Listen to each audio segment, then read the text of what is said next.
guys, Dr. Kobayashi here with the Acco Men's Clinic. Today I'm going to be walking you through a couple Dexa reports so that you can read and understand the reports that we print out for you. And my intention in making this video and posting it is that you can refer back to it whenever you want to understand the report that we are going to print out for you. I'll put timestamps in the description that indicate what type of information is talked about in what different part of the video.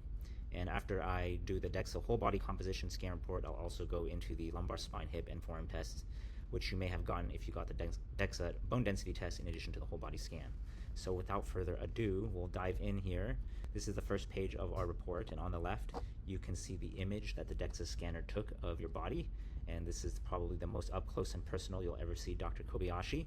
So on my scan here, you can see that my right arm on the left side of the screen has been cut off a little bit. It's on the left-hand side of the picture, but that's my right arm, and you can see that it cut off part of it. So I'm right-handed, and so you would expect to have more mass on the right than the left, but you can see in the report here that my right arm measured less than my left, and that's because part of the right arm got cut off. So that would indicate that this is a suboptimal scan, and it should be repeated, and hopefully when we have done it, we did it the right way. But if you notice a part of your body being cut off more than just a little bit, then you should let us know. Now, for many of you very wide boys, you may not fit on the scanner, so we may intentionally have your left arm dangling off the end of the table, and when we do this, we'll just copy your right arm values over onto the left as an estimation, because sometimes people do not fit on the width of the table.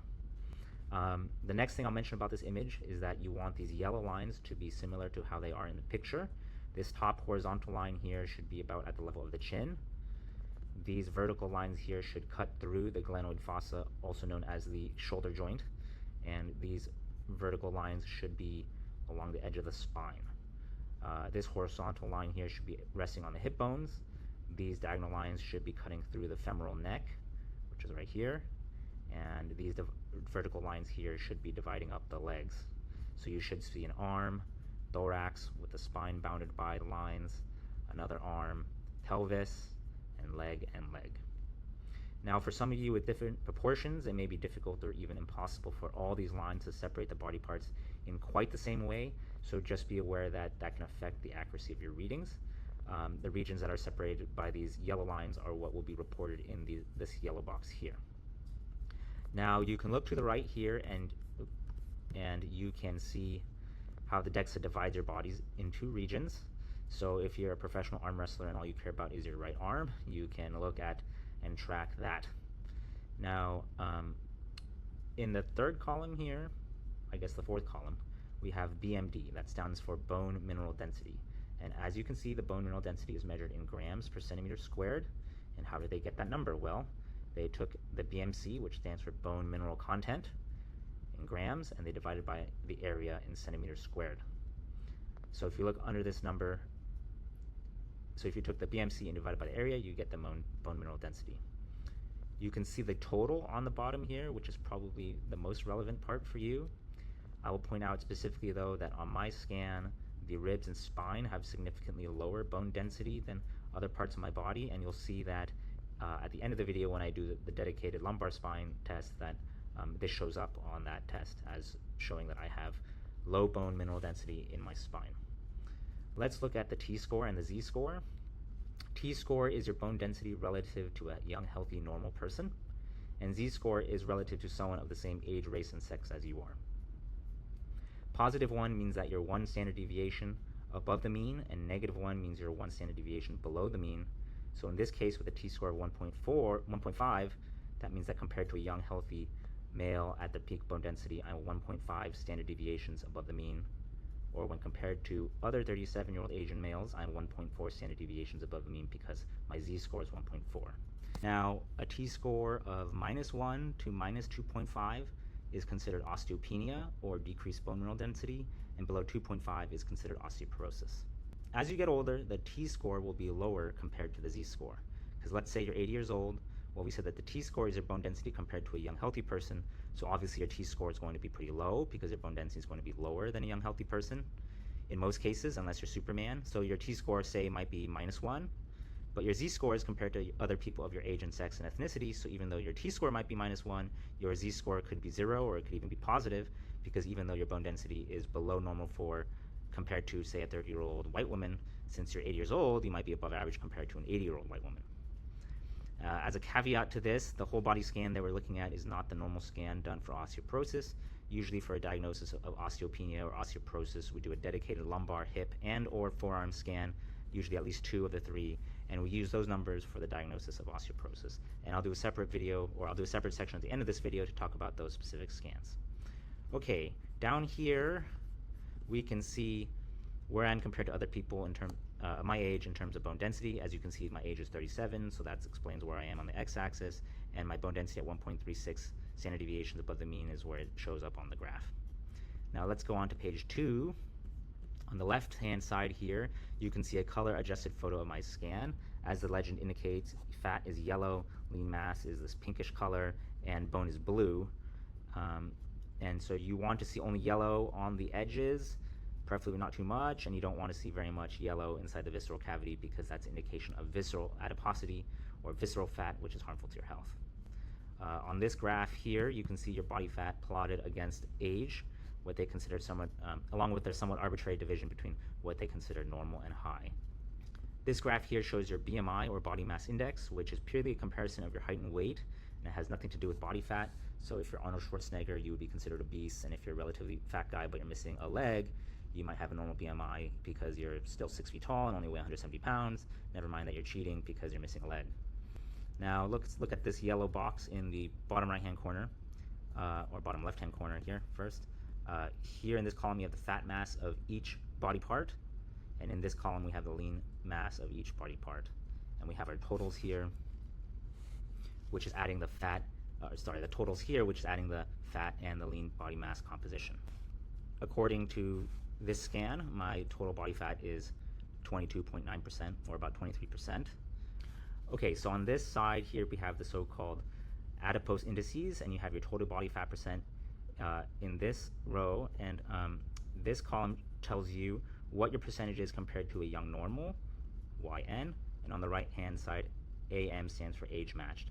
So in my case, I would be in the 39th percentile for young normals, meaning that 61% of people have more body fat than I do if you're young normal, and at my age, since most 37-year-olds maybe have let them go a little bit, I'm less heavy, less fat than 23% of 37-year-old males. In other words, 77% of 30-year-old males have more adiposity or are fatter than I am, higher body fat percentage. Android to gynoid ratio is basically how much of your fat gathers around your stomach versus your hips. So the more it's around your stomach, the higher the ratio, and the more around the hips, the more it's gynoid. Android means male and gynoid means female, because men tend to store more fat in the bellies and women more in the hips. In my case, I have a big butt, so I have a bigger butt than I do a belly, so I have a more gynocoid shape, if you will. The next shows whether you store your fat in your trunk versus your limbs. In my case, slightly more in my trunk. Visceral adipose tissue, VAT, that's very important. That's the amount of visceral fat that you have around your organs. That tends to be hidden from view as opposed to the subcutaneous fat that hangs on the outside. More than 100 is considered increased risk. I'm talking about this number now, the VAT area in centimeters squared. More than 100 is considered increased risk. Over 160 is considered highest risk. You want this number to be as low as possible. And in my case, even though I'm under 100, it's still relatively high considering how lean I am. Not that I'm super lean, but it's a relatively high number given my percent body fat.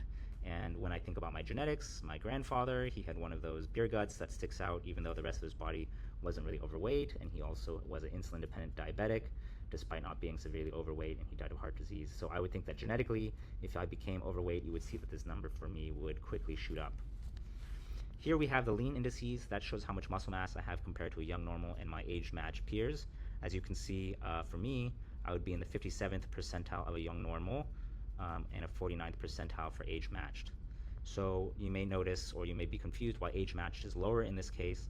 Well, I'm a 37-year-old male, so who do you think tends to be more muscular, a 20-year-old young normal or a 37-year-old man? Well, for most markers of physical fitness, the young normal is going to be better. If we're talking about a foot race, who would do better or who would recover better after a frat party, I'd put my money on the 20-year-old. But the one metric where the 37-year-old probably has an advantage is muscularity, because a 20-year-old man has not reached his peak muscularity.